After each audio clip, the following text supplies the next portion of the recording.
লইয়া এখানে গাড়ি আজকে ঢুকছে। স্যার একটু দেখেন স্যার, আমরা কিন্তু এটা আমি বারবার দেখেছি।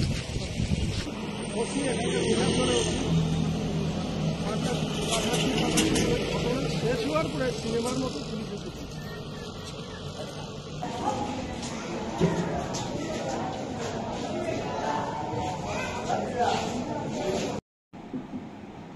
তাকে গ্রেপ্তার না করে তাকে পাহারা দিয়ে রাখা হয়েছে। এখানে 30-40 জন সিআরপি তার বাড়ির গেটে দাঁড়িয়ে পাহারা দিচ্ছে কালকে থেকে। গভর্নমেন্টের টাকার অপচয়। যাকে গ্রেপ্তার করা দরকার সরকার তাকে সিকিউরিটি দিয়ে তাকে বাঁচিয়ে রেখেছে। এটা করেছে আমরা ভাই পাওয়ার দরকার। আর যারা অ্যাটাক করেছে, যারা মারপিট করেছে তাদেরকে সরকার সিকিউরিটি দেয়। এই ত্রিপুরা রাজ্যে এই জিনিসটাও আজকে আমরা দেখলাম।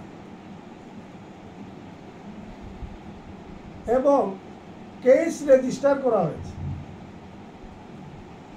আমরা কেস রেজিস্টার করার অনেক পরে তারা কাগজ পাঠিয়েছে, কিন্তু সেখানে দেখা গেছে কি তাদের কেসটা আগে রেজিস্টার হয়েছে, আমাদের কেসটা পরে রেজিস্টার হয়েছে।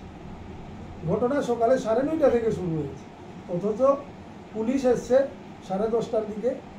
অথচ রেজিস্টারে কি লেখা আছে যে আমাদের কেসটা নাকি আমরা তাদের পরে পুট আপ করেছি, তারা আমাদের আগে পুট আপ করেছে।